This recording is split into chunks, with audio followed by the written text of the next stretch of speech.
All right, so today I have something a little different for everybody. This is a Stirling engine I bought off Amazon, and we're going to check it out today on Scuba Steve's Trains.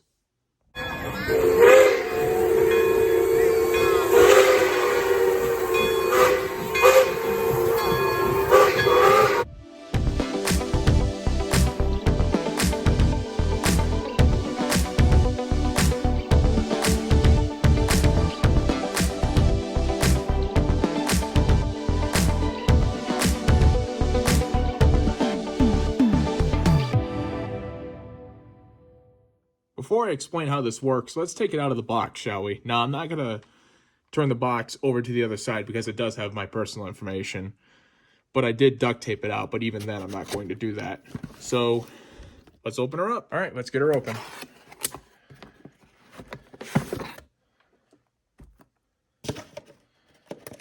Looks like you have some instructions,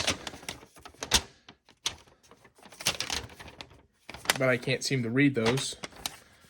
Oh, here we go. Okay, it gives you a little bit of history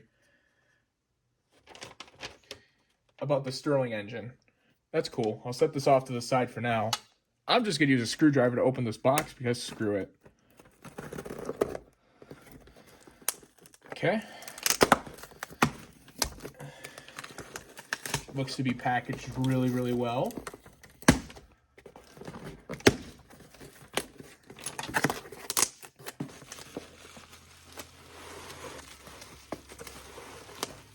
Ooh, careful. All right, set this off to the side for now. Okay, good. It's still within rendering. Good. Nothing in this bubble wrap, so we'll set that off to the side. This bubble wrap contains a couple things. It looks like, okay.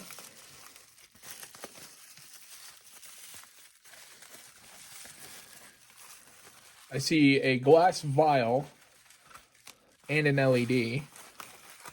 So we'll take the glass vial out. Yep, this is a glass vial and there's an LED in there. I don't know if you can see it when we get the LED out. Why would they put a LED inside this glass vial? Great, now it's going to be impossible to get out. Ah, well. I'll have to worry about that in a little bit. We have a video to make. Ladies and gentlemen, here she is, in all of her majesty and glory. The Stirling engine. Has a nice weight to it. Okay, it's got a little electrical motor on it. It looks to be really well made. That's really nice. Okay, so you got clear vinyl tubing. You have your motor down here. Looks like you could run something off of it. That's cool. All right. Wait, what's this? Okay, you got a wick, a spare rubber band. Here's the wick, and here's the top for the lamp. I'll show you what all this is in a minute. Give me 1 second, folks. Okay, after some shaking, I did get the LED out of the glass vial here, but I'm still not sure why they would put that in here. But for now, I'm just gonna put it in my electronics case. Excuse me. So give me 1 second. All right, so let's give you a little bit of history on the Stirling engine. And no, I'm not gonna be reading from this manual, but it does give you a little bit of information on the Stirling engine. Basically, a guy in 1816, he was a London pastor by the name of Robert Stirling. He invented this engine. This was actually a competitor to the steam engine in certain ways because it was also an external combustion engine and it was able to convert any sort of heat into mechanical work. I'll explain how this works. Give me 1 minute. All right, so here's how it works. This particular model will be heated by alcohol. There's no alcohol in here. Oh boy, let me focus that. There we go.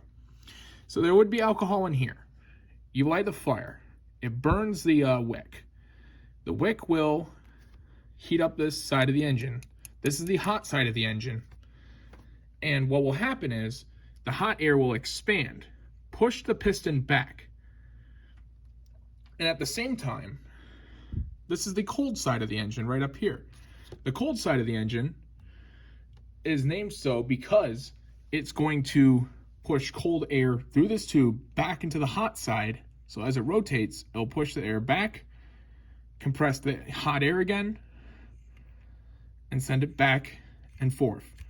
Essentially, these engines are heat pumps, and they are incredibly efficient. In the realm of, I want to say, 40% thermally efficient. Now, if you compare that to a gasoline engine, which is 30 to 35% thermally efficient, Toyota's dynamic force engine is about 40 to 41% thermally efficient. Diesel engines can range from 40 to 50% thermally efficient, sometimes higher. And these engines can range from 40% of thermally efficient up from there. So these are very, very, very efficient engines.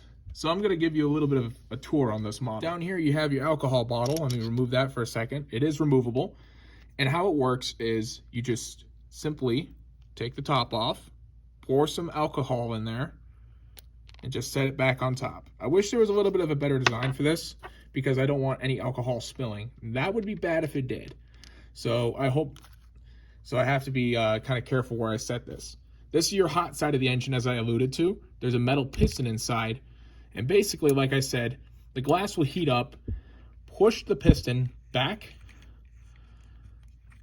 maybe, if I can get the engine to rotate, back and forth, like so. Up top, you have the heat exchanger tube, and let me re-angle the camera a little bit. There we go. Up top, here's your heat exchanger tube where the gas exchange is going to occur. The hot and the cold are going to exchange.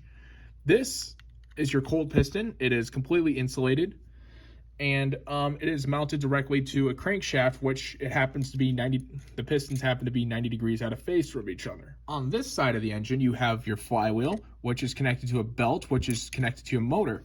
And this is the main reason why I bought the engine, is because I'm going to figure out a way to make this engine or one of my Jensen steam engines charge a cell phone. I'm not sure how, or some sort of device. I'm not sure how well it's going to work, but we'll see. So as the engine chooches along, moves along, I guess, it's going to turn this motor, which is going to turn a pulley right down here. I don't know if you can see it. As I'm rotating, the motor's going to spin and create an electrical current. Pretty cool. Overall, I will say this engine feels pretty heavily built. It is pretty heavy too. I'm not sure how heavy it is exactly, but it has a pretty decent weight to it.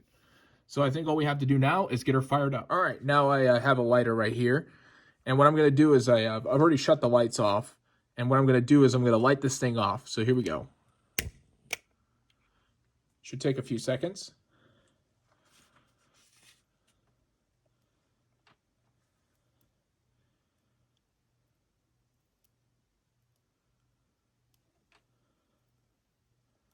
Okay. There you go.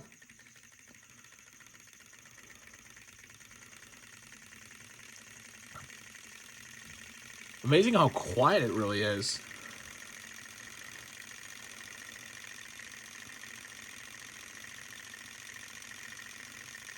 You don't really hear much.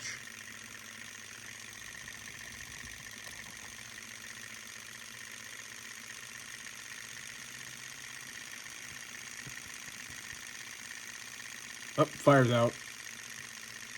I don't know why it went out.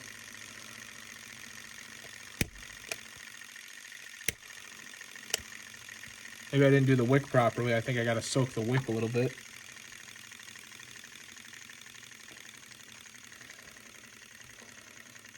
No biggie. But that's just a little demo of how it's supposed to work.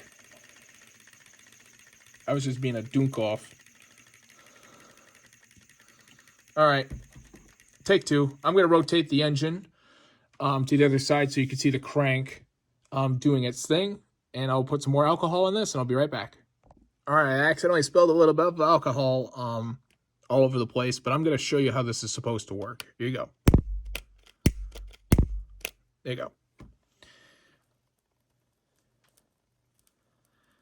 That's another thing. Since you're dealing with an open flame, you don't want to touch this thing because it'll get real hot. There you go. I wanted to.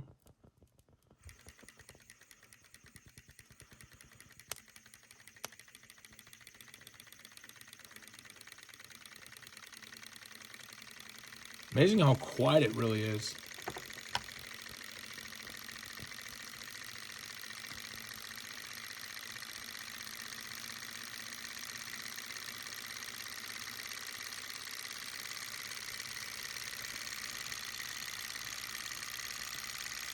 Wow. So satisfying to watch.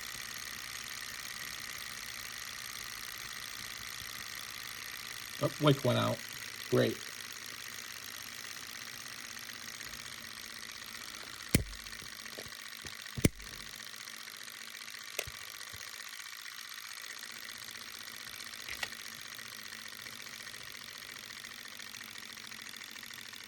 It's still running. As long as there's heat. Oh, that's another thing. You definitely don't want to touch the glass because it gets real hot.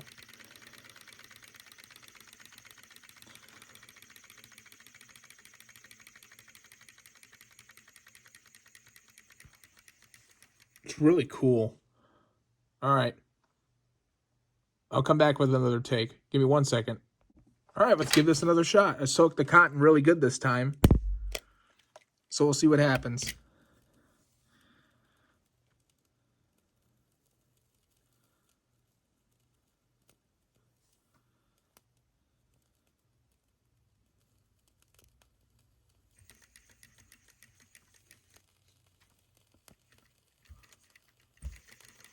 There you go.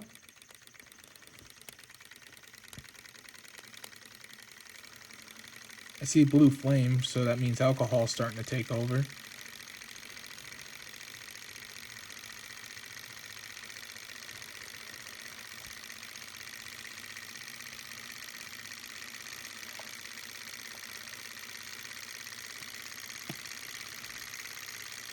I got a bottle of 3-in-1 oil in here, just in case. There you go. You know, that's amazing how quiet these things really are. It's quieter than my Jensen steam engines. It's really going now, isn't it? There we go.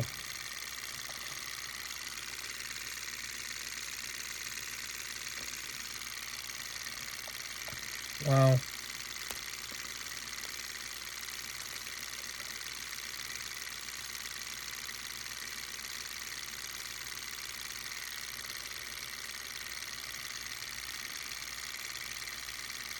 All right. It's doing its thing. I think it picked up a little bit of speed. I'm not entirely too sure. But it's really fascinating to watch, honestly.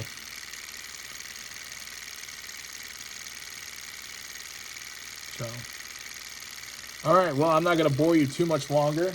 I hope you enjoyed this video. I know it's a bit of a short video and a bit of a departure for what I'm doing. I'm trying to branch out a little bit on this channel to try to make new content wherever I can. So if you like this video, please consider subscribing and share with your friends, and I'll talk to you all soon. See you later, everybody.